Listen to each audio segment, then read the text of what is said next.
আল্লাহ বারাকাতু। বাংলাদেশে বর্তমানে একটা মহা উৎসব চলতেছে নকলের, যে চাকরি পরীক্ষাতে নকল, খাওয়ার হোটেলে নকল, খাওয়ার জিনিসে নকল, এবং কি রাজনীতিতেও নকল ঢুকে গেছে।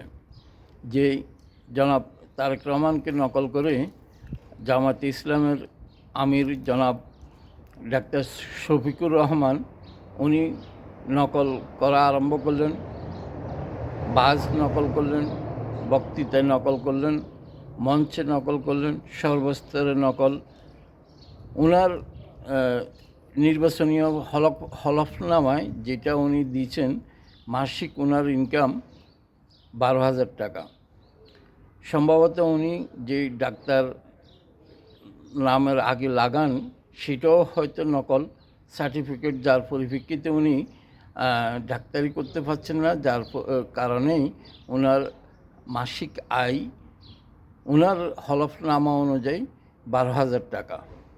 সম্ভবত ওই সার্টিফিকেটটাও নকল, সবের নকল। বর্তমান নকলের একটা ছড়াছড়ি চলতেছে।